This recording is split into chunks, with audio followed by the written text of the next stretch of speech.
This is the Average Guy Network, and you have found Home Gadget Geek, show number 606 with Christian Johnson, recorded on May 2nd, 2024.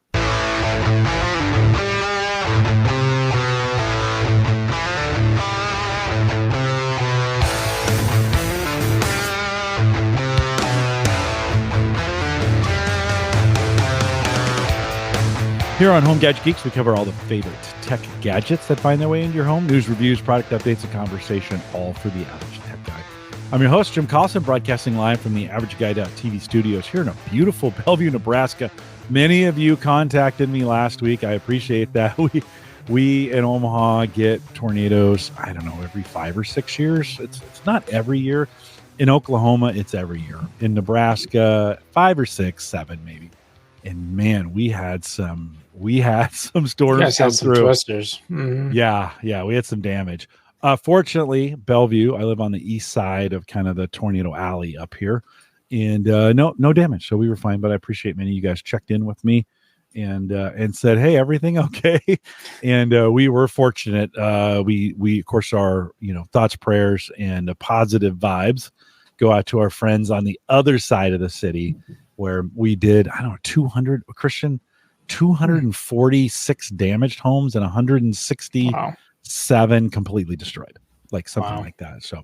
So lots of rebuilding going on. The great thing is Omaha is a really good community, and they were, I think, at one point kind of turning volunteers away. They're like, okay, we're good. This is obnoxious now. We don't have enough water to keep you hydrated through the time. So we had a good community. Of course, we'll post a show with some world-class show notes out at theaverageguy.tv. Big thanks to our Patreon subscribers as well. If you're a part of that Patreon team, thank you. If you're not, you can join us at theaverageguy.tv/Patreon. And then big thanks to Jay Franzi, who joined me 2 weeks ago. I took last week off. We had a office party, but 2 weeks ago, Jay joined me. And Jay, thanks for jumping in here. It was a fun show. We had a good time, and appreciate you, Jay, for being on the program. You've already heard him, but Christian's here tonight. And Christian, welcome back. Hey, good to be back. It's been, I don't know, we did maybe 2 months ago. Yeah, it wasn't that long ago. Not too bad. Not too bad. No, I thought, well, I'll get you back in here anytime.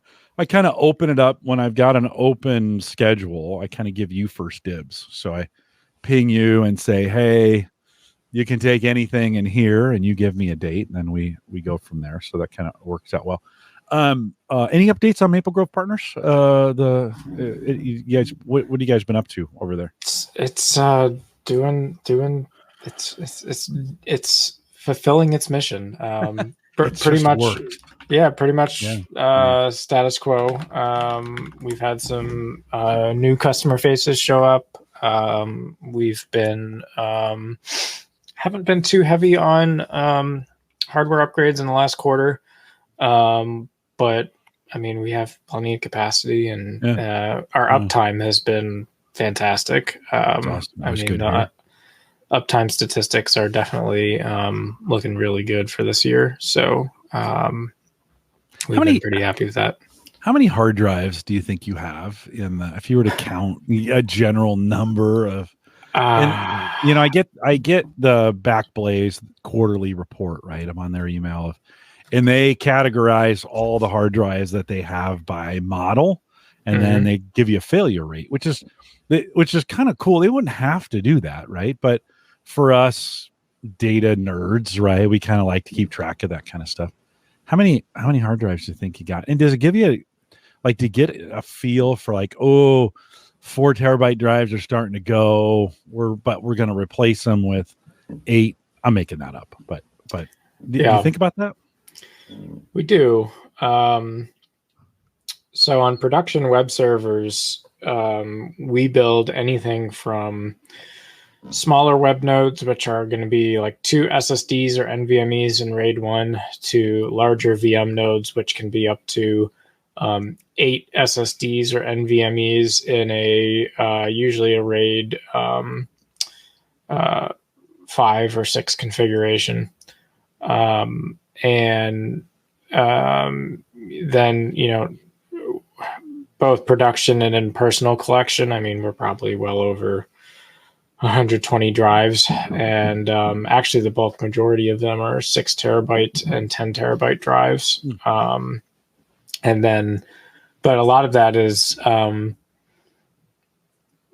fun. The actual production capacity, number of drives needed is a bit less. And the drive technology is, definitely changing somewhat faster than the web ecosystem keeps up with it. So, your fastest web server node is undoubtedly going to be writing directly to an NVMe on a motherboard.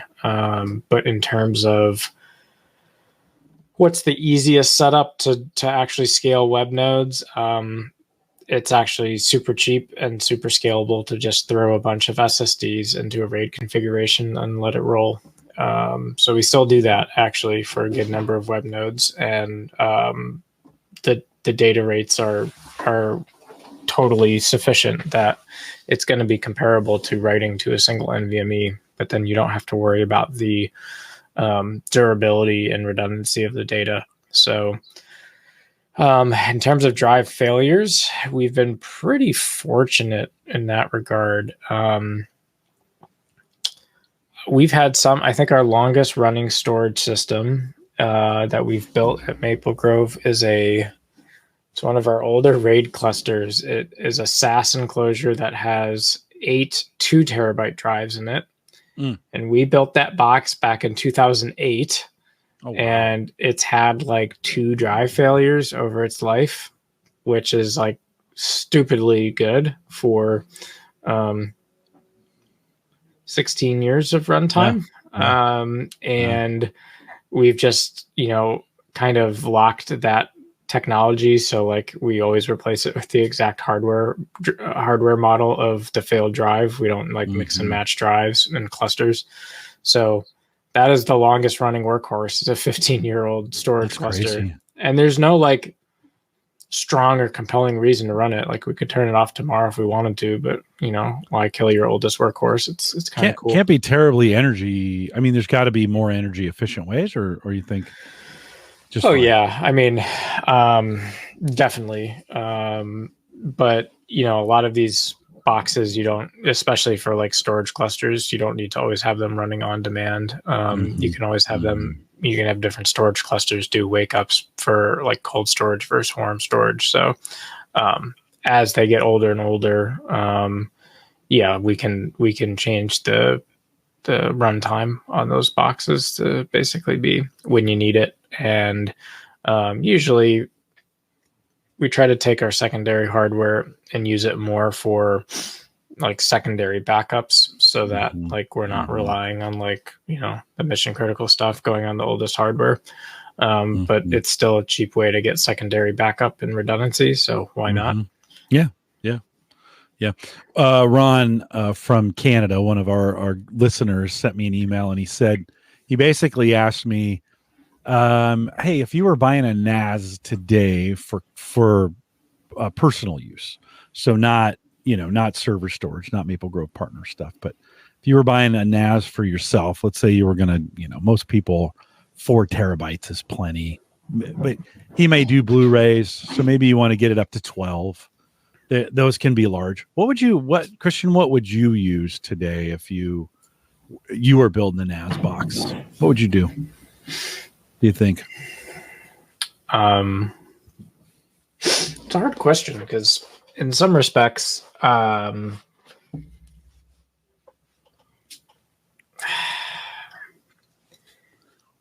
NAS boxes are tricky because I think a good number of them burn through drives quicker. And the reason I say that is because I still think the smaller form factors of NAS just run at a higher operating temperature, which means the drives are going to burn out quicker.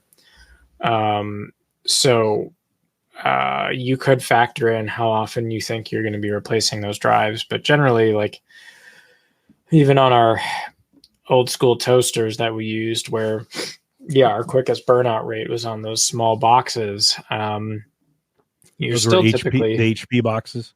Yeah, the Media Smarts. Media Smart servers. Yeah. That we then like replaced the old single core Celeron. We flashed the firmware on the motherboard, got it to a quad core Intel, I think. And yeah, we made really cool servers out of them from what they were in the old days. But yeah, I would probably just go with the highest density storage I could get for a NAS at the time of purchase, knowing that it's going to move, some next order of magnitude from where it was purchased. So like today, 18 terabyte drives would probably be that sweet spot to put in a NAS. And, again, it depends what you want to do with it. Depends what your budget is, etc. But if it was just like money is no object and you want to buy a moderately sized NAS that you're going to run for 5 to 10 years and not think about, then yeah, I'd be looking at 18 terabytes or north.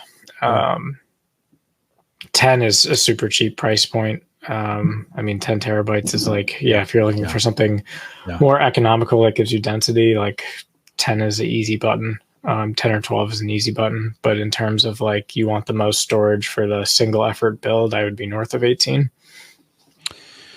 Would you go would you 2, 3 drive, 4 drive bay? Does it matter? Would you, for redundancy, what would you look at? There's tons of options right now. Like NASs, they're a dime a dozen out there. Synology, QNAP, Ugreen, the company that I the very first battery backup. I bought a big battery backup in here to be like a solar generator to be the battery backup. I wanted it to last an hour, not 5 minutes type deal, right? Ugreen, that company, they're making a NAS. They're getting into that space. And I thought, how weird to be getting into NASs now. Yeah, I thought, right? Yeah. Especially with the cost of like cloud storage too. Yeah. Now, in Ron's case, he wants to rip some Blu-rays and have them local.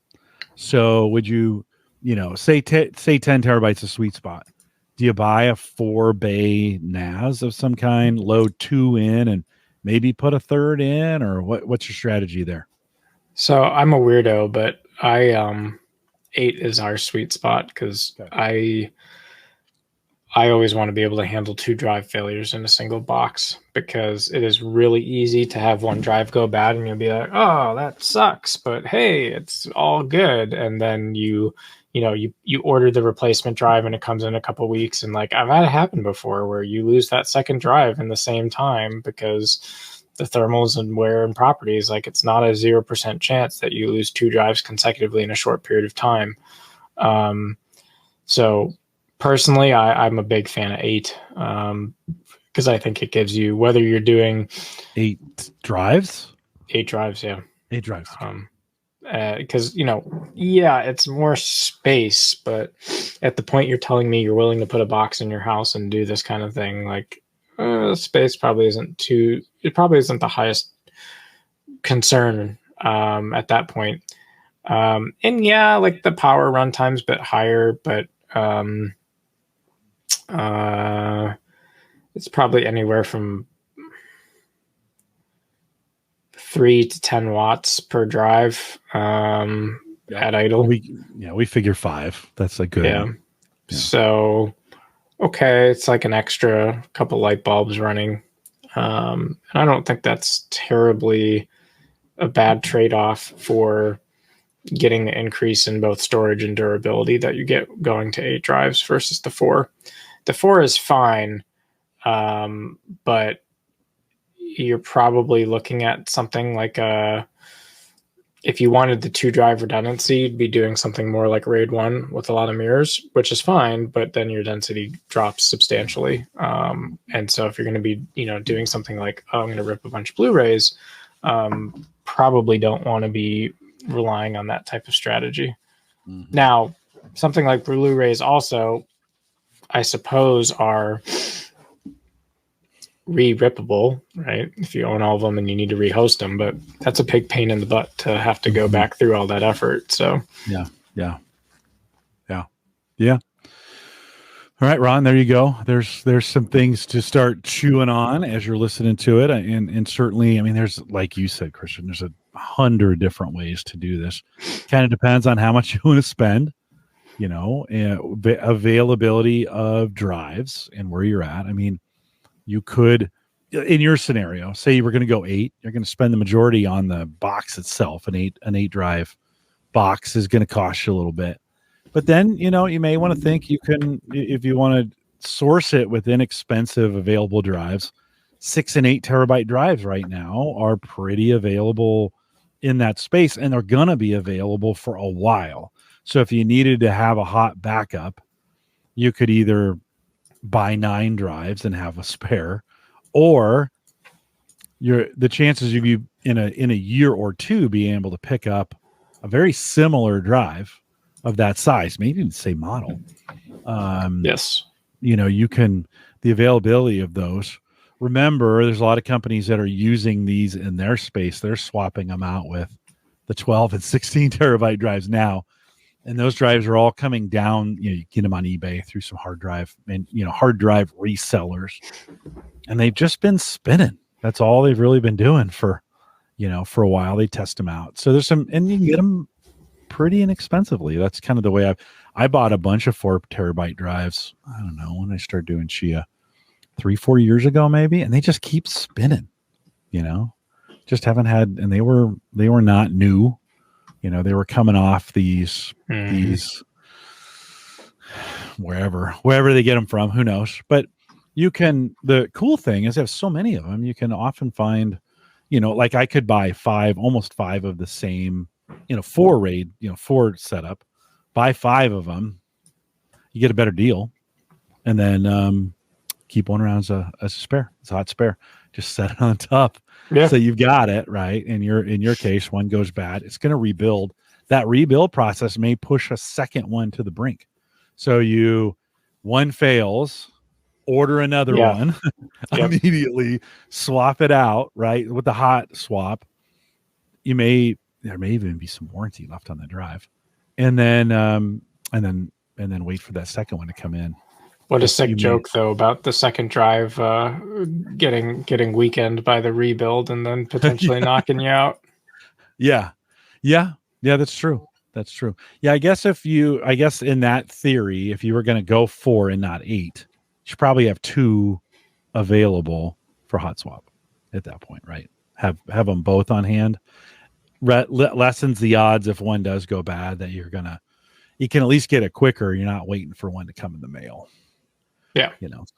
So not at what everybody wants to hear, but I mean, if you're going to go into that space, go in eyes wide open. I have long since stopped ripping anything locally. We literally, it was funny tonight. Well, probably, and I hate to admit this, 2 weeks ago, Sarah, we have an NVIDIA Shield that we use as our kind of our media device on the TV. It's overkill, but it works just fine. And it's getting a little long in the tooth at this point. She's like, hey, it's not working anymore. And I'm like, well, okay, before we do some things, let me just troubleshoot it. Well, I never got to it. So tonight she was like, hey, can you put that, I have an extra Roku thing laying around. Can you put that Roku on there so I can do some stuff? I'm like, oh, sorry. Let me just test it. So I unplugged and plugged both the HDMI cables back. It came right back up. You're like, there you go. So you never. So what are you going to do if that box goes on you? It's not serving. I mean, it just, well, I would say it goes. We don't have we're not storing any media. I use channels, and we've got storage servers for that. But if it goes, I'd put Roku on it, and I'd throw it away, or I'd recycle it, and I've got an extra Roku that I could throw on there, and that'd be fine. We can get to everything through the Roku box.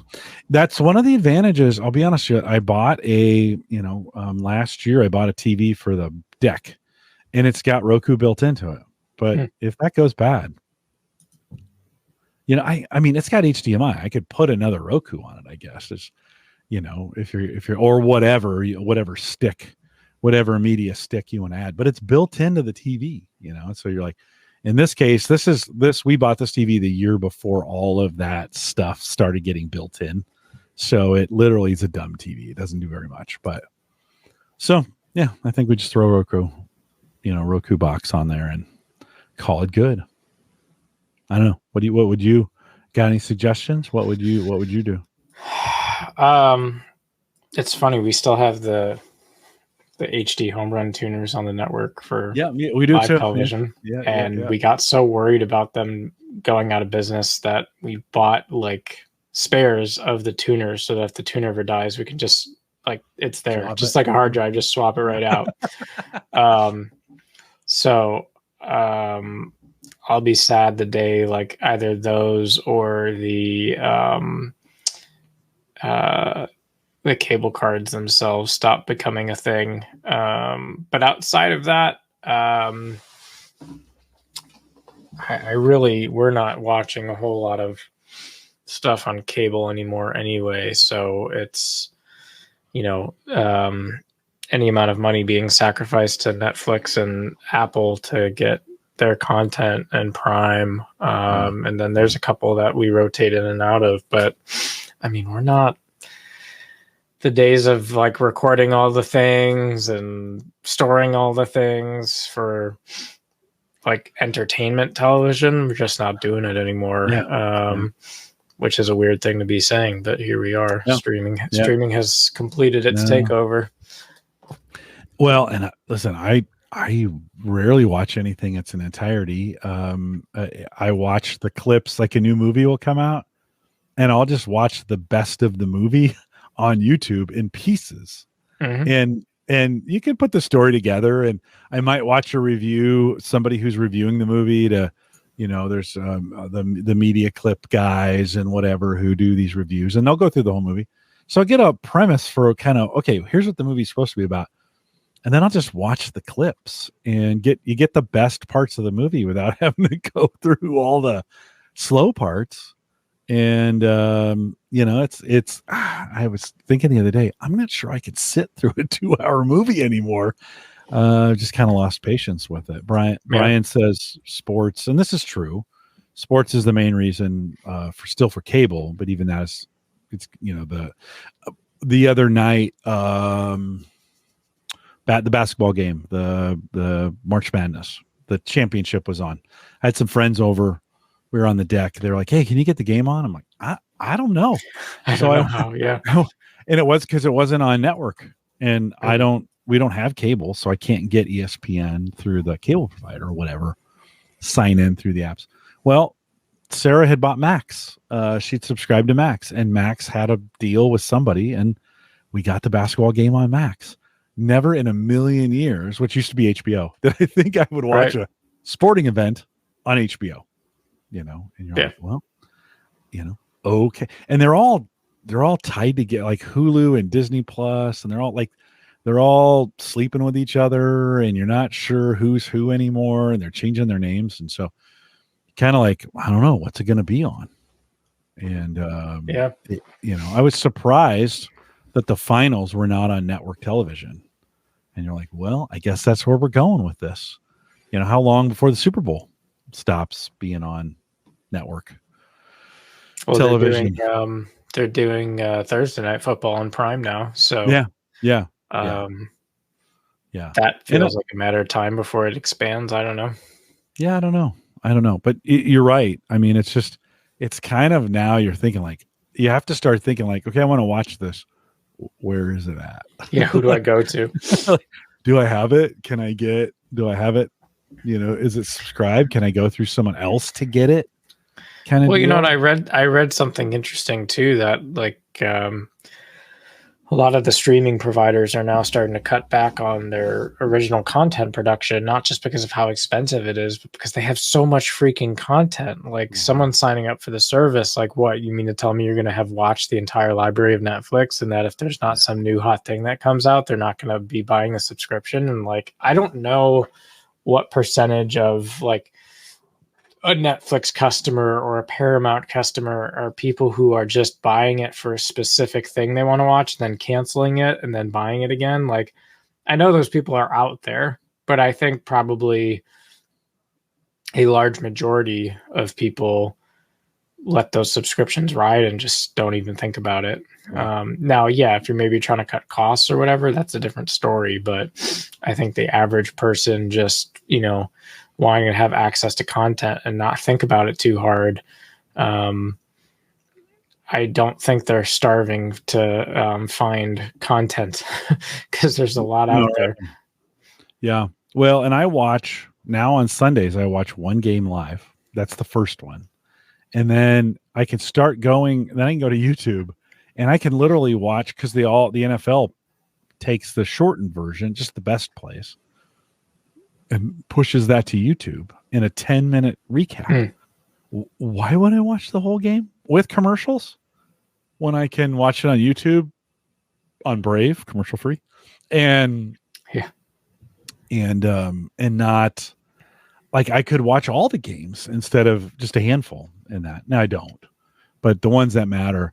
And I just found it's actually less stressful to watch it that way than in real time. I don't know what it is. I don't enjoy, it's a 3-hour commitment if you're going to watch the whole thing, right? You're going to have done in 10 minutes on YouTube. So I wonder if they're doing that for baseball. I haven't looked into that for Major League Baseball. I'm sure they are. I have to see if those are available on YouTube. Or hockey would be another one to watch a shortened version of, and it's much more enjoyable. You get to and I sometimes even fast forward through those. I'm like, yeah, not. And on some games, I don't even, hit play and then I'll drag it to the end just so. Now, okay, how dumb is this? I could just go to any sports website and see what the scores are, but you're there in YouTube, hit play, scroll. Oh, here's the end. That's the score. Boom. Move on to the next one, So I don't know. My watching habits are bizarre now. Yeah. It's not like it used to be. Yeah. Nope. Streaming has ruined it. Well, and streaming and YouTube have ruined it. I just have this. So do you use YouTube TV then? I don't. Yeah. No, just regular YouTube. Yep. Yeah, right on. And there's a ton of content on there, and it's all free. Oh yeah. Well, and I watch anytime I want to watch a, bourbon review, or I follow some DIYers, or I'm fascinated with people building houses, but only up to a point. Like I only like watching. I watch repair videos too, where they come in and take an old house and like really fix it up. But like once they get into the detail work, I'm out. Like I don't want to watch a hang drywall, and I want to see the major repairs, And sure. So anyways, yeah. I'm just looking at and then with the tornadoes last week, I watched a few of those on YouTube, and I watched the live storm chasers. Wowza. Dude, they have gotten that is bold. A wowza. They have gotten bold. Like there was one, he was out and you could hear the shotgun, the alternate guy in the car going, "We need to turn around right now." He's like, "It's fine. It'll just be a second." The driver, "It'll just be a second. It's going to be okay." And the other dude is just freaking out. Yeah. Live. Right. Just freaking out. And you kind of feel sorry for the guy. You're like, dude, that is a tornado that will absolutely take you out. And they are getting close. And I noticed they're starting to armor plate some of their cars and stuff to kind of, they've got kind of stuff on them for damage. And it's a whole nother world. But you could watch it right there on YouTube. There's now at any given time, there are storm chasers. This is the time of the year. Ironically, truly our wild team is called the Omaha Storm Chasers. That's our AAA baseball team, the Storm Chasers. Wow.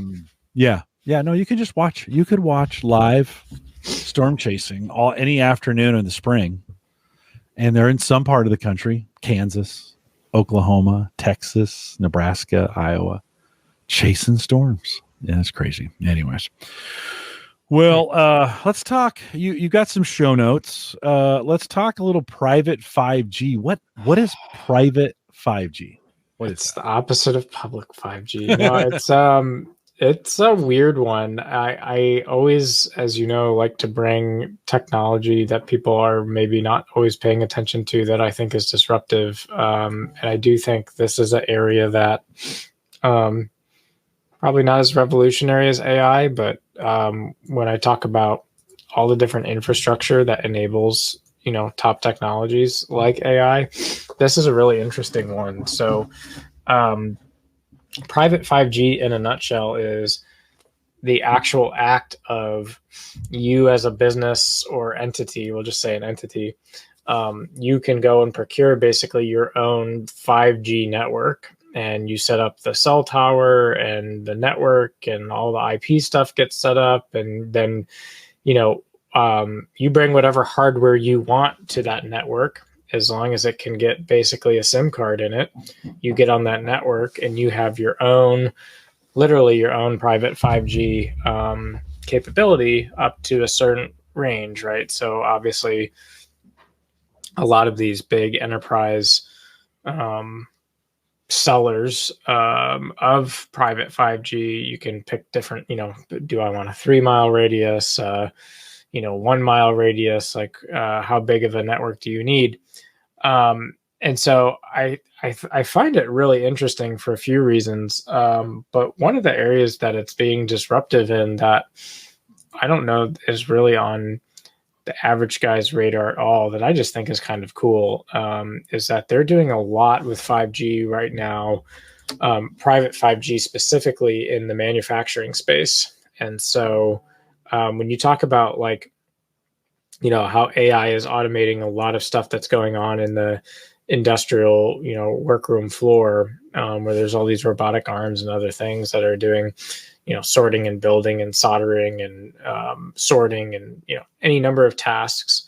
All of that machinery or robotics needs a network to get its, command signals, et cetera, on. And historically, that's been any amount of jumble of Ethernet and or Wi-Fi. And it's pretty expensive to set it up and get it right, and then have,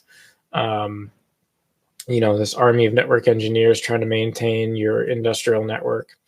And what a lot of kind of manufacturing firms are finding is that they're revamping their workroom floors by just getting rid of all of their hardwired and wireless technology entirely and just moving to private 5G, and that they're able to hire people to run and manage their private 5G network, but that otherwise it's substantially more efficient, cost-effective, and performant to just deploy a 5G network and have that be what runs the entire manufacturing floor, which is fascinating, right?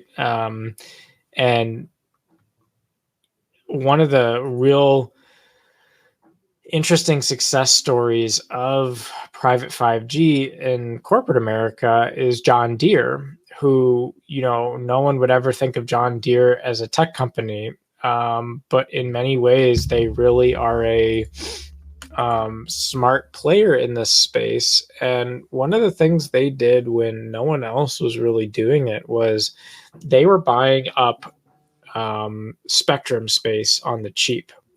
So they, like in 2020, they were still buying up, $500,000 for spectrum space, and then moving their factory's connectivity over to a private implementation, that they were in the game back when it was still 4G LTE was the private concept, and then they upgraded to 5G. But they were one of the early adopters of this concept of private cell phone networks being a more viable ecosystem for them than traditional networks. And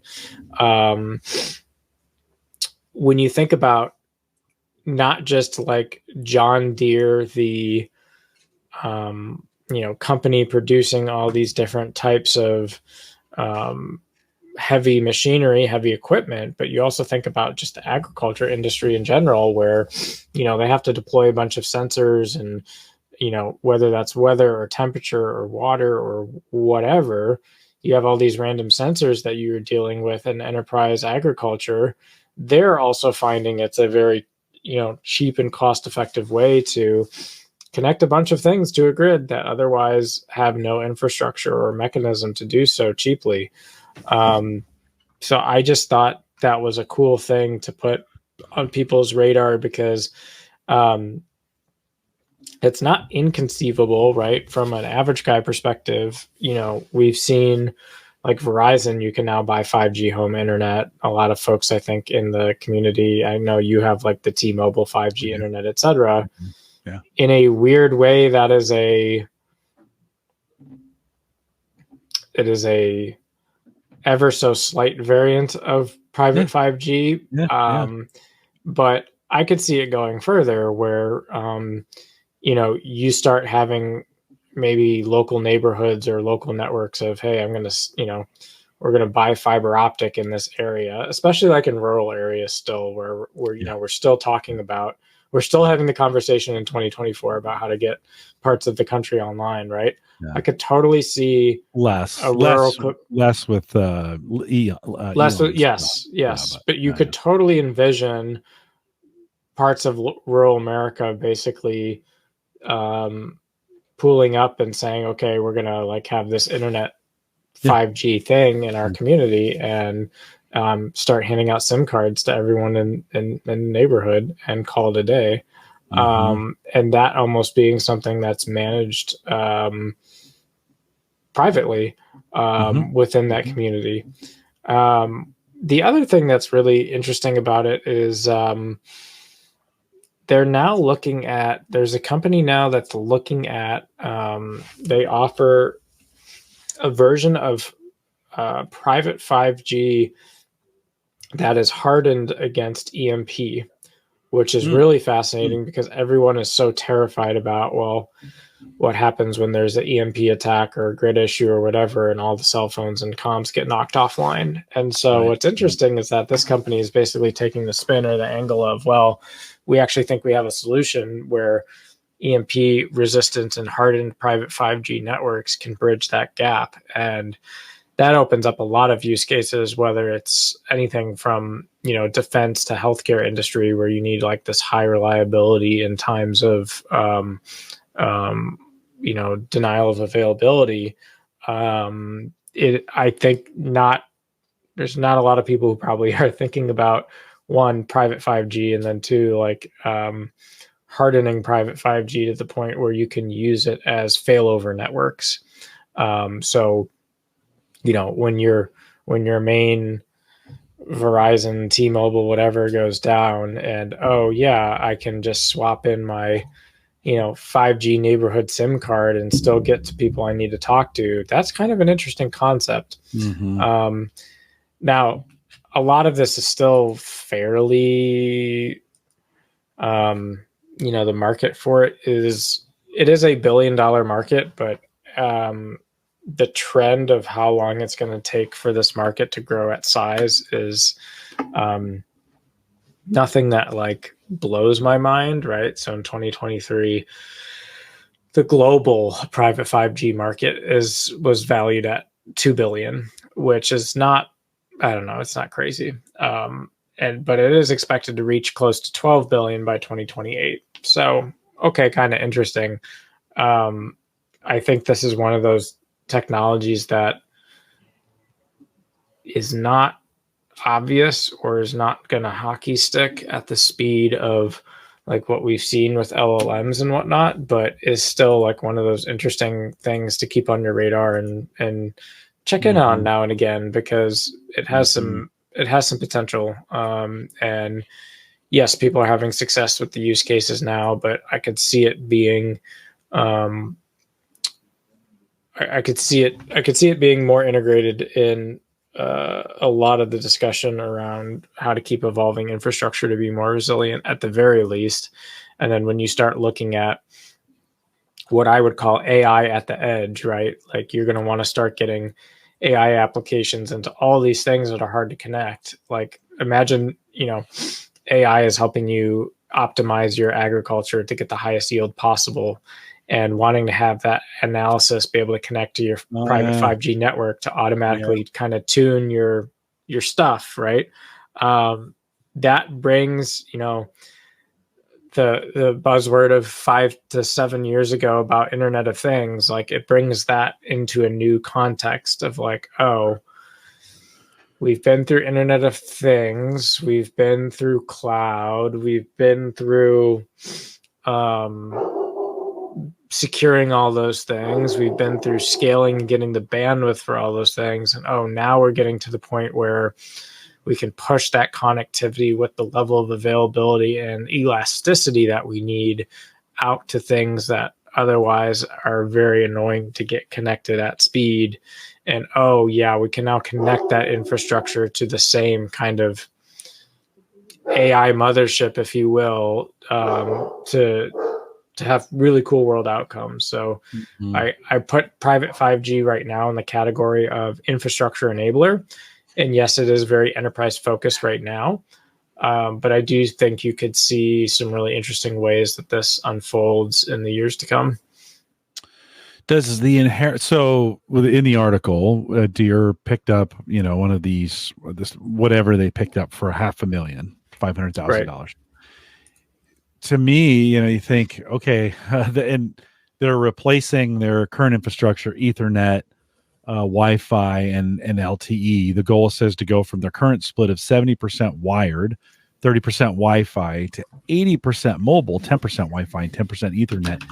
Is it really that much more expensive on the Wi-Fi wired side? I guess if you're thinking of cabling and Wi-Fi's range, you're talking about more equipment, right, to get there. A 5G tower, so to speak, is going to have a giant reach as opposed to what Wi-Fi could have inside of a building. Does that math? Is that how the math lines up? It's just. Yeah, I mean, I think range and bandwidth are the biggest things, right? Yeah. Like even with really good outdoor Wi-Fi, you're only going to get a subset. Even when you're in these big manufacturing floors, you can be dealing with noisy neighbor and other types of congestion issues. So that is a main driver. But I do think also just the cost of and form factor of getting it down to a SIM card and an antenna. Right? Yeah. That's not to say we don't have really small Wi-Fi chips as well, but typically those small Wi-Fi chips then are going to have less range, less bandwidth, need to be closer to an access point, whereas you don't necessarily have that limitation with a 5G installation. Mm-hmm. So those are all outright overt benefits. And cost-wise, it's hard to see it getting more expensive. I do think this gets cheaper over time, and what order of magnitude, though, is not yet really clear. For example, I don't know what is involved in, some people probably have to deal with acquiring their own spectrum. Other people are probably using spectrum that they're getting, right? So like, for example, Amazon actually offers a managed private 5G service where basically you can define what you need in terms of like coverage and capacity and number of devices, et cetera, and then turn that into an order for, hey, here's your hardware, here's your tower, et cetera, and activate it and run with it. And so, there's examples like that where you're probably able to not have to think about things like, I got to bring spectrum to this, as opposed to using spectrum that other providers have already purchased. But those are things that I think are largely doable, especially for enterprise. Like just looking at the pricing on like Amazon's 5G, they quote a 3-year cost of $287,000 for 3 years, and that includes basically a 5G radio unit, and then it includes some data transfer in and out charges, right? But I mean, essentially, for what an initial deployment of 5G is for a 1-year cost around 46,000, like that's a lot more economical even today than you would you would think about for trying to do something like that 5 years ago. For sure. Is a private 5G network inherently more secure than running that same equipment on a public network, but that might be running through, proprietary software, VPN, whatever, to, say you have some edge products that does it always make sense to go private, or can it run public? I do think that's one of the really cool things about it. Like, if you truly don't want anyone on your network, and you want to be kind of isolated from the internet, there's nothing that says you have to put internet on that 5G network, right? So from that perspective, the security of the network is as good as the over-the-air encryption and the capability of 5G, which hopefully we're not reading any headlines about 5G OTAs being decrypted anytime soon, right? So is it better than a VPN tunnel? It depends how you're measuring success, right? So certainly the VPN can help you protect the confidentiality of the data in transit and your usage patterns. But again, it's to who, right? Because, technically that means now the VPN provider might have some metadata on your usage.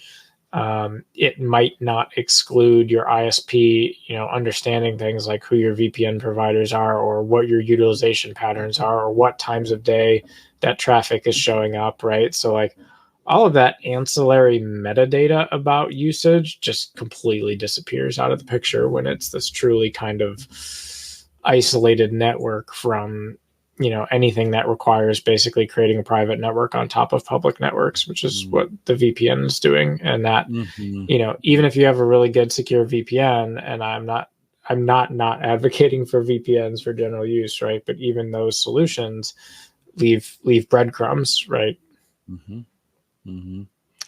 Yeah, another hop you don't have to worry about, right? Yeah. And you could isolate that network in its own way from the internet, or feed only what you need to get at the base of the internet in, give it an additional block or whatever you're trying to do there. It's interesting. Yeah, I never thought. All of a sudden I was thinking, should I get a 5G tower on my house? Well, yes.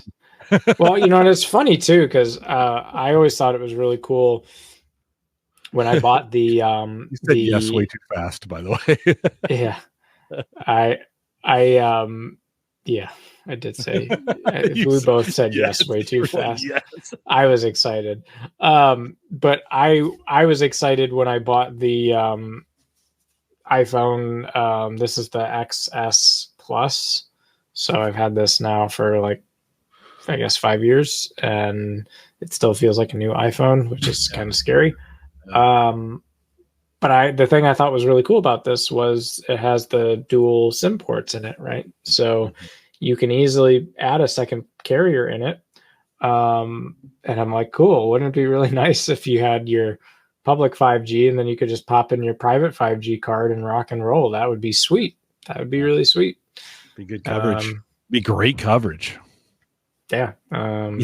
You would. Yeah. There's nowhere on your property you could go and get away from it. It would be everywhere. Yeah. Yeah. We're fortunate enough. My 5G tower is a block away. So, I mean, I have a little bit of an unfair advantage by buying this T-Mobile service. That's awesome, though. I mean, that's what it's for. Just crushes it. And I'm on the cheap $50 plan, and I'm getting, 700. It's not gigabit, but I don't need that, right? I am getting 30 or 40, 50 sometimes up, which is what I really am more interested in. It works great. No latency. It's the perfect. I'm not sure I would have done it if I wasn't this close to the tower, and so it works out pretty well that way. But you think about John Deere, you think about an Amazon distribution center, the larger ones. We've a couple here. They're probably too small for that kind of stuff, but those kinds of big physical plant. I mean, John Deere's facilities are giant. Yeah. They are just absolutely giant, and you think, oh yeah, okay, that kind of makes sense. Well, that's good. What else? Anything else you'd add to that? On the 5G tidbit, no. Okay. But yeah, hopefully it was something different. I don't know that I've ever talked about 4G or 5G at great length in that particular vein on the show before. So thought it was something different. Yeah, no, it's good. And it makes sense in some ways as we think about, you don't listen, it's a little crazy to think about putting your own 5G tower in. I get that. I would seriously wouldn't do that. But that doesn't sound so crazy anymore. As it did maybe 10 years ago or 15 years ago. And you think, it gets me thinking, like, are the days of Wi-Fi numbered? Or could we now, in my scenario, could I do something with T-Mobile and route everything through? Could I rent a private network basically from T-Mobile? Right, or something along those lines. I don't know if it's. I don't know how any of that works, if that's even possible. But for me, I get a better T-Mobile signal in some spots than I get in the house for Wi-Fi. Yeah. Like I've been doing all this stuff to try and get Wi-Fi out to the shed, so I can basically just take the computer out there, turn it on, it connects, and getting the signal from here, my house, through concrete walls out to the shed via Wi-Fi has been, without putting in really expensive. Listen, there's expensive repeaters you could buy, and I could do that and make that work great. What generation Wi-Fi are you dealing with? Well, that's a good question. I guess it's Wi-Fi 5G, right? That would be. We have a version of that in 2.4 and 5.0. Is that right? Am I getting those numbers right? Yeah, those are the bands, right? Yeah. But then, I don't have 6. We're not on 6 or 6E yet. Yeah. Got it. No, I have a computer that has 6E, but I haven't upgraded any of my. By the way, I took a 6E Wi-Fi router that was like $600 a year ago, maybe, when I was doing all this stuff, and the price just dropped down to $399. So we're starting to see some of that the 6E stuff. And I wonder how far 7 is behind. Well, Wi-Fi 7 is pretty much out. Which is why even now 6E. Yeah, it's through the moon. Don't get me wrong. Yeah. But it's just starting to put pressure on 6E. But yeah, the Wi-Fi 7 standard, they're talking 46 gigabits per second. Yeah. Which is that's like InfiniBand speeds, hardwired. No, I'm not saying theoretically you're going to get that, right? But new spectrum, new, more penetration of the signal. And I think they really look at Wi-Fi 7 as kind of the standard for when homes are 10 gig Ethernet, which is super funny. Because if we really want to be selfish and nerdy, I check click every month or so to see if Verizon multi-gig has come into our area, because they expanded their rollout of the 2 gigabit per second service outside of New York City, where it's been for a while. So I think we got to be getting close. But that's really the first time you can get a symmetric 2 gigabit per second up and down. And that puts you on a 10 gig path, right? Because you're going to have to get a new ONT for that. You're going to have to move to, I guess you could do the 2.5 gig Ethernet in the house if you really wanted, but you're probably going to go to 10 gig. And guys are getting like anywhere from 2.3 to 2.6 gigabits per second with the plan, even though it's rated for 2, because Verizon always oversubscribes from what their limit is that they're selling you. So I just thought that was all really good. The Joe says out in chat, he says, I don't think the Wi-Fi is going anywhere anytime soon. the big three have pretty much stagnated on 5G deployment around central Arkansas. And but Joe, so to wrap up my story, I didn't quite get to the end of that. So I've been doing all these things to use kind of residential grade equipment to get a signal out to the shed. So TP-Link extenders.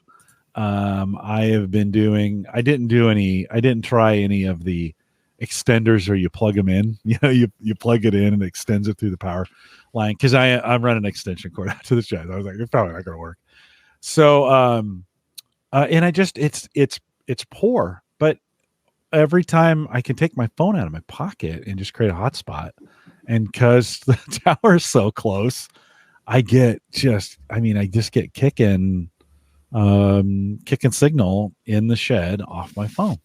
And so, I don't know. It's always, just as we talk about these 5G private, I was like, it just, for me, it'd actually be more convenient if I could subscribe to the tower as my network and attach all of my devices to the tower, so that no matter where I'm at in this area, it's my network. And there'd be some real benefits to that. With, as an example, we just got this brand new Hummingbird feeder that's got cameras on it, right? We'll be talking about it in June when Aaron Lawrence comes back. But I don't move the pictures to the cloud. It's private. It's close. It's here. Mm-hmm. But if sometimes I want to see those pictures, and I guess there's some hoops I could jump through to tunnel in. But if I'm in the shed and I'm not on the network, get on the network kind of thing. Yeah, but I guess that's what I'm saying is I wouldn't mind having my own 5G network. That would be pretty cool. It would be pretty cool. And I guess I would realize the same thing that John Deere is seeing, that, hey, having your whole facility on that kind of makes things a little bit easier. I was going to show you then, this is the router, and I don't know if I'd ever buy this one, but this TP-Link. It's a monster. Yeah, this is kind of the one I put in my cart. I don't know about you, but I put things that I want to follow in my cart, and then the store will tell me. Right? It's awesome. Like, that is, you're like, I wonder how these things are doing today. And so stuff that I want to buy here in the future, I just put in the cart and then put it down in the watched items. This is one I watched. I started watching this at $5.99. It's down to $3.99. Wow. And I don't know what the right at what point. I'm assuming if I bought a router like this, I would probably get pretty good connectivity out to the shed. Yeah. Right. Now I will say one thing to think about is, do you really need to pay for the router capabilities? And like, not everyone needs a router, right? So for example, like pfSense, that's my router. It'll always be my router. It'll always be hardwired. I don't need routing functionality ever out of a Wi-Fi thing. So I actually focus on what's the most bang I can buy for my buck for the wireless access point functionality, not necessarily routing functionality, because especially when you're trying to do like coverage of like outdoor, indoor, etc., and you get into these like mesh networks with 2 or 3 pods, like that's probably going to give you overall more coverage and speed than buying the monster all-in-one that also has to do the routing, because you don't really need to pay for the routing functionality if you have a router solution already. And I don't know. Well, and I'm using Bitdefender as my router. I have a Bitdefender router, which is pretty old. Right. It's not the greatest Wi-Fi router in the world. It's from a secure device standpoint, it does what I'm looking for, right? And so I would want to replace it. They're not doing that anymore. They've gotten out of that business, and I'm not sure how much longer. This thing's eventually going to die. And does it have a subscription on it? They're going to kill one day? It's got $100 a year subscription that gives me unlimited Bitdefender licenses, and I it's worked well for me. I really liked it. It was a niche product that they got into the market, created 2 of these things, and then we're like, I don't think we're going to do this. I don't think the public wants to do these kinds of things. It's fairly complex, right? So I have been thinking along. By the way, that router that I showed, I didn't say what it was. It's a TP-Link AXE 16000 quad band Wi-Fi 6E router. So that's the one I'm looking at. It's on screen if you want to watch the video. But yeah, I don't know if I need to go $400, but there's probably in that.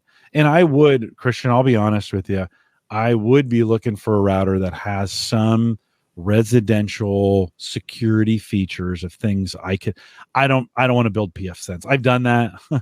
I've done those. I don't want to do it. I kind of want it built in, and I don't even mind paying a subscription service if I think they're actually doing the job. You know. So Joe says Ubiquiti the Ubiquiti U6 mesh is a great outdoor access point. And I'll be honest, I probably need to get in a situation where I've got one antenna internal, and then I can run Ethernet to the outside on an outdoor access point that sits on the deck that just blasts over to the shed. That probably would get the job done, I would think. Yeah, I don't see why not. Yeah. Brian says, I've been using a TP-Link Wi-Fi 5 router, 3-piece set. So far, so good. No need to upgrade yet. Yeah, I'm still on, I think, Wi-Fi 5 as well. And it's getting a bit flaky. It's actually the same access point I've had since college. So it's it's starting to show its age. But I flashed the OpenWrt stuff on it quite some time ago. And it's still doing its thing. Yeah.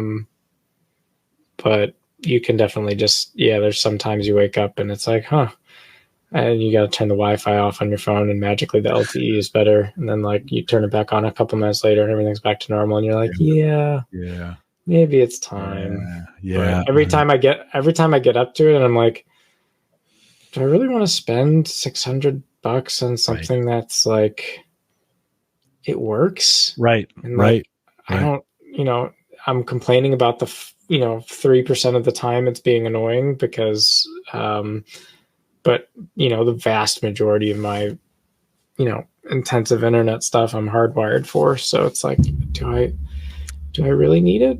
Maybe not. So I'm waiting for it to get like dead so that I can just be like, all right, well now I have to. But is it better just wait for it to die, or is that something like you'd want to be putting in? I guess. Yeah, I don't know. Yeah, I mean, a good question. It's a good the especially, well, in my case, the router. Then I got to set everything back up again. See, with pfSense, you're just going to take some things down. You won't have connectivity. You're going to bring that device back up. Yeah. You're going to assign it to pfSense, and you're back in business. And often, I go back. I go back and forth because it's another piece of equipment to maintain. Yeah, you could have a small box somewhere, right, or a VM on another piece of equipment or whatever. But it's I could be running it on the Unraid server. I mean, there's so many things you could be doing with it. But it is, that's the question I ask myself, especially on that. Do you risk a day or two of downtime when it goes, and you're like, all right, then I got to go buy it, wait for it to come in. You're without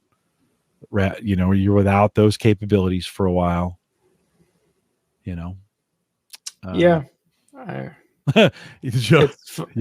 says if I were waiting for my original router to die, I'd still be using a Linksys WRT 54G. That brings back some fond memories, doesn't it? Yeah, it really does. I never did. I had a couple of those, and I could never flash them. Those things are amazing. Yeah, they were. What a staple of the early 2000s. Well, and when they built those things, they actually used good chips, and then the stuff we got after it was just the absolute worst chips. I was always, after about a year, I was burning these things out every year because I was running so much traffic through them. I'm sure those chips were just heating up to the temperature of the sun in there, and then just, But can you? Joe's saying he just pulled one out of his parents' house. That's how durable those things were. Those things were. Yeah, I might have one in a drawer. I'll be honest. Back here, there may be one in this drawer right here. Do you remember they used to have them in stacks? Yeah, you could stack them, and you could stack them. Oh my gosh, that's a little nostalgic. Blue and gray, right? Dark gray. Yeah. That's a good looking. That was a good looking those were you felt like you were like the enterprise, you had it all when you had the stack. Yeah, no, you did. Jeez. Well, and interesting that you got me thinking. It's I'm getting to that point where the router's going to go at some point. It's just a matter of time. And he said they had switches that stacked. Mm-hmm. Yep. Yeah. Oh no, that was the whole. It was a sexy looking box. I mean, it looked like you were in a server room, right, of the day, whatever. So, Christian, before we wrap it up, we can't get out of here without a quick AI discussion. We have some. You mentioned it at the edge, as being on the edge of things. But anything new in AI that you're paying attention to? I think I teased a bit in the last show to start watching the transition into like AI chips in local compute, and we're starting to see that play out a little bit, but in interesting ways, right? So there are several vendors like Intel and others that are doing the whole integrated NPU or neural processing unit, which is basically the dedicated AI chip.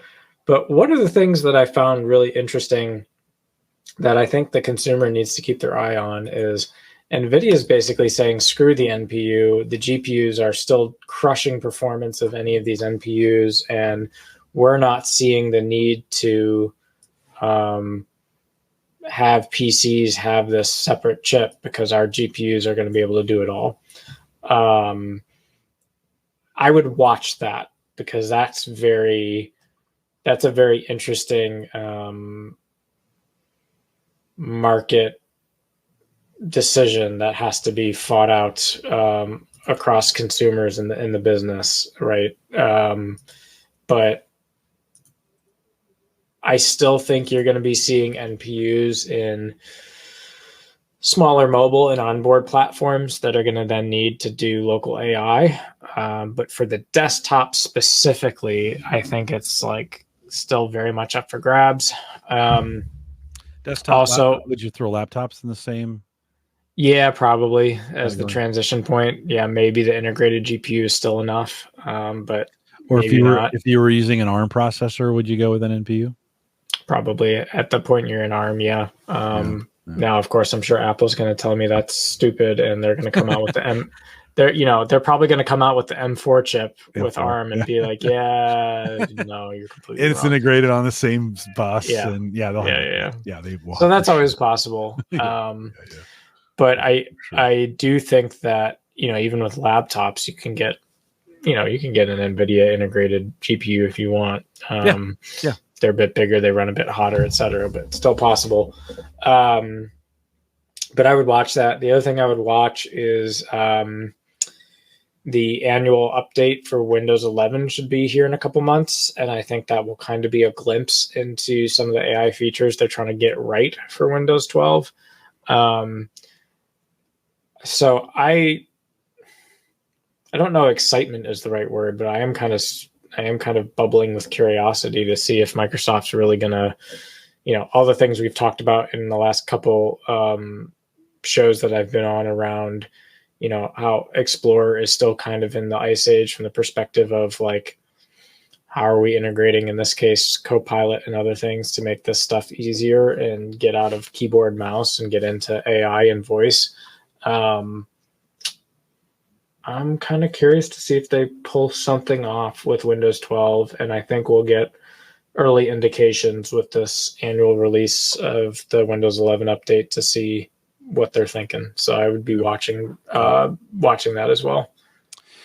Are you using on Windows 11 for your endpoints? Yeah, so that's a horrible story, but the short story is that you'll all remember I built the desktop that replaced Flamethrower in 2020 as a COVID project, and it's got it was all the cool hardware at the time. I had a 5950X in it, and I did the 3080 RTX and 64 gigs of RAM, the whole works. Well, to make a long story short, my backups started getting corrupted going to the domain controller for about a month, and I thought that was kind of weird. And then I stopped being able to get Windows updates to apply, and I thought that was kind of weird. And then I stopped being able to get SFC scan now and all these other things to be able to repair. So I was up the creek without a paddle because I didn't have a good backup. I didn't have a good idea of what the heck was going on that was bit rotting my PC. Well, come to find out that I use RAM cache, which is a built-in ASUS feature, and I had 4 RAM chips, and 3 of the 4 RAM chips went bad. I've never had that happen to me before. Wow. Where 3 of the 4 chips were just shot. But Memtest 86 proved it pretty quickly. And then, of course, because I was RAM caching my hard drive on top of bad memory chips, it was slowly writing things back out of that RAM cache to the hard drive that were absolute garbage. So then I'd start getting these random reboots. And well, basically all of this became a forcing function that I upgraded to, I restored the machine to the last backup that kind of worked and still had bit rot problems, but I restored it enough that I could then run a repair upgrade to Windows 11. So the only way I could truly unbrick myself and get all back to normal was to upgrade to Windows 11, which sounds crazy, but it's the second time it's happened to me. The same thing happened to me. That's how I got onto Windows 10. I was a holdout for Windows 7 for a long time, and I had the same kind of, and I don't remember what the exact hardware failure or set of bit rot circumstances was with Flamethrower, but it was the same thing. So Flamethrower is still running Windows 10. It will just go into the sunset on Windows 10. But yeah, this box is now in Windows 11 Pro, and it's been fine. I mean, it's been a neutral upgrade for me. Like, there's nothing I love or hate about it. So I love that my PC is stable and not randomly rebooting and getting worse. And I did rip out all the G skills and replace them with 2 Corsair chips, which was the move. Yeah, there hasn't been anything that wows or impresses me about Windows 11 so far. So maybe I just have a high bar, or maybe it's just more lipstick on Windows 10. But well, they've rebuilt a bunch of stuff, replaced a bunch of things, and it changed the UI just a little bit. And right. But my thing is tell me how it's making my life easier and more productive. And I feel like there's not a great answer. No. And that's how I measure them now, which sucks. But I expect them to provide a stable OS that does gaming and all these other things really well. And if that's the baseline, then tell me something I don't know, right? What do I want to be excited about here that is, measurably different? And I'm not sure that they... No. It's just keeping it fairly stable. I mean, listen, it's a complicated OS. It's got its problems, but I've been running various versions of it. I think everything I have now is Windows 11. I bought a laptop that is my shed laptop. I take it out there when I'm out, out at the smoke shack. And that had been Windows 10 I bought it from Gallup, and they gave it to me with Windows 10, and I'm like, no, I'm not going to upgrade it. And then the other day I was looking at it. I'm like, man, this thing looks old. It's just, I've been using Windows 11. Now I use Windows 10 at work. So my work laptop is still Windows 10, but it was one of those kinds of things. You're like, in no Windows 11 instance is the same. That's the thing about Windows 11. Depending on when you installed it and what what version you're on, they're all a little bit different, and so I think it's fine. I think for most people it's fine, right?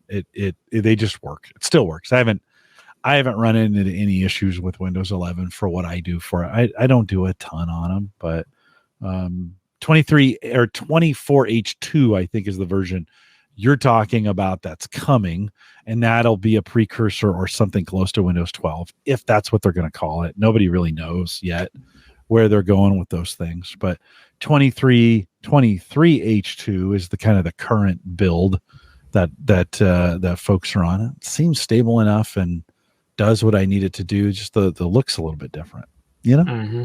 Yeah. The Windows bar came over to the middle. You go, I don't know. And then they throw in some funky, they got this slide in nav bar now that comes out from the right. And it's not a nav bar, it's an ad bar, you know? And you're like, oh, what are you guys doing? You know, they've sold out to ads and stuff. So that is probably one good reason not to go Windows 11 is all the ads. Windows 10 does not have them for the most Which is funny because I don't see them, which must be because PF Blocker is doing its thing. It's very possible. Yeah, it's very possible. Yeah. They're just trying to be helpful. Yeah. Yeah, I'm sure.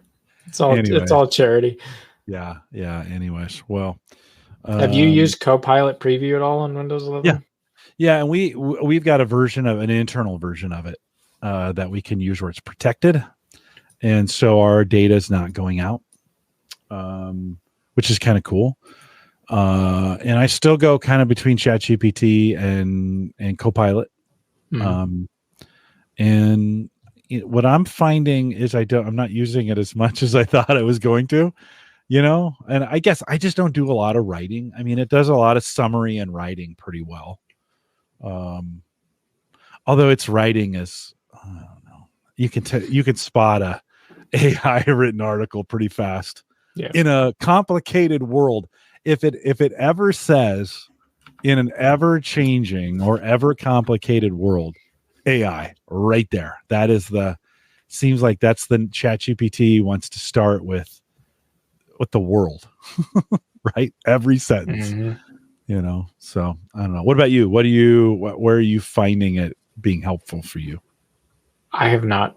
I asked the question in part because I just see it shows up in my taskbar now, the Copilot Preview, but I've actually not used it yet. So I'm just curious if it's not bad. Yeah, it's not bad. It does some silly things. It can be helpful for summarizing things. You can throw a whole bunch of it. And I don't know if it's because of our enterprise relationship or what, but we get the ability we have an 18,000 character token that they call Notebook. And you can feed it a bunch. You think 18 is a lot. It's not that much, just to be honest. But you can give it a lot of data and then say, you know, do some sentiment analysis on it, or tell me. I've noticed in the Amazon store, I have AI summaries of all the reviews that they're putting above the review section. So if you go down to customer reviews, it'll say customers say, and then it's got a summary of all the things, both good and bad, and then it says AI generated from the text of customer reviews right there on the page. That's what these models are good at, is that kind of summarization stuff, right? And so I think that's a perfect application of AI in this area. You know, this router we were looking at has 2020 global ratings, and probably not that many written ones, but say it did. Summarizing 2,000 comments, getting sentiment analysis, and then splitting it up in a way that makes sense for a human to say, this is what most people are saying is good, and this is what most people are saying is bad. Pretty helpful. Yeah. I mean, are you using audio with it at all, or is it all text input? Well, I use audio with it. No, Otter.ai, that service. We feed audio into it. Decipher is no. Not Decipher. Descript. There we go. Descript is another service where it's using the AI to do the translation and then supposed to kind of overwrite, because the problem with translations is they're terrible. They transliterate, or they try to get as close as you can to the actual what's being said, except it doesn't make sense. Well, let the LLM fix that. It's picking the best word. By the way, you've given 90%, you've given it 95% of the clues. So like, hey, just clean this up to what it should be or get it close. Man, AI could do a great job of taking an AI translated a voice and then cleaning up making a second run at it to clean it up. It'd be really good at that, I would think. Yeah. Does that make sense? Yeah, it does. What I'm saying? Yeah. Mm-hmm. Yeah. Well, so that's what, in my world, that is, I've been using Microsoft's translation tool to listen to the podcasts that we do in other languages in real time. That's gotten pretty good. Yeah. That's gotten really good. Like, it's amazing how good that is. And then the other day I had to play back the voice in my ears. And why did I have to say in my ears? I don't know. I was wondering, are you hearing voices, Jim? I was wondering. That's the dumbest thing I've said, at least in the last minute, maybe. And that was helpful too, because then I could be doing other things and listening. And the AI voice is pretty good. They actually let you listen to it in different accents now too, which is kind of cool. So you can choose, like what I'm doing, and I want a deep male voice that has a slight accent so it doesn't get mixed up with maybe some of the other things that are going on around me. And so it seems to work out pretty well. That kind of stuff is cool. I think that's where it's going to get more and more helpful. But take a transcript, have the transcription engine take the audio, transcribe it as it hears it, then run AI over the top of that and say, hey, fix this to what you think is the most likely word that was put there based on the clues around it. I think it's going to get it right 99% of the time at that point, unless it just can't hear the word. But even then, maybe it fixes it, right? An LLM is pretty good at that. Yeah. Yeah. Anyways. Yeah. Joe says before we go, he goes, that's problematic at weeding out fake reviews. And that's very true. If you're getting fake reviews, that gets added into the data. And it says, and people that leave bad reviews just don't understand the product.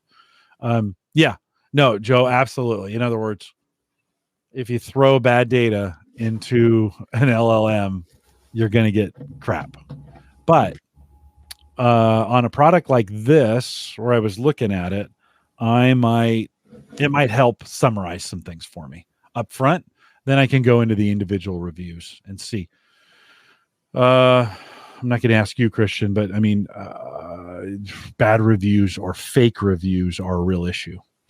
And so, there's that's always going to be like the poor. They're always going to be with us. So you just I'm sorry to throw the Jesus reference in there. That was probably uncalled for, but it's okay. we got it immediately. I'm not sure everybody did, but fair enough. That's all right. That's all right. Anyways, Christian, anything else before I wrap it? No, I think it's a wrap. It's been a fun wandering through the topics tonight. Yeah. Yeah, no, it was good. It actually helped me think through some things on the Wi-Fi side of things. And when I first saw that headline, private 5G, I was like, what? So that was super good. Well, thanks for coming out tonight. Always great to have you on here. And I will remind you, we talked about Maple Grove Partners up front, but they do host and sponsor the show. And so if you want to get high speed, reliable hosting, both media and what's the word I'm looking for? Both media and web hosting. There you go. That's right. For people that just went out.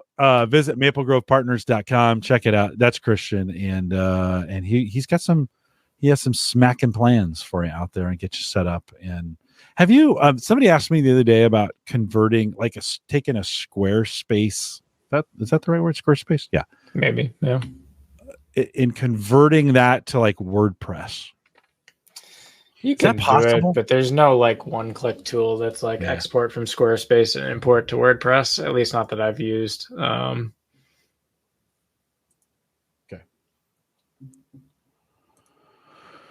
All right. You just punted. You're like, no. Yeah. Can't do it. It's funny too because I it's really been a while since I've done, I've been out of the web design world for long enough now where I do still have people that are like, hey, can you design a website for me? And I'm like, no, I just can't.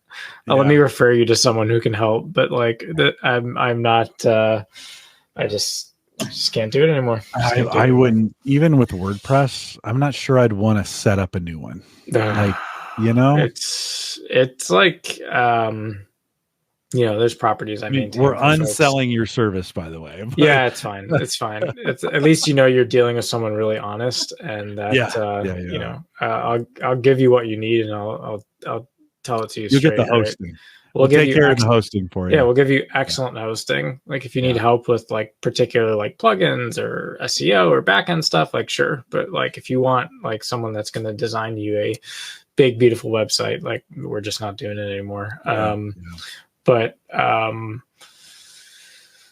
was I going with that? WordPress as an ecosystem is really flexible, really cool, but it can be overwhelming for people that are trying to do complex stuff. And they're like, oh, but there's like 20 plugins to choose from. And well, which one do I choose? And how do I get my workflow of things right? And so,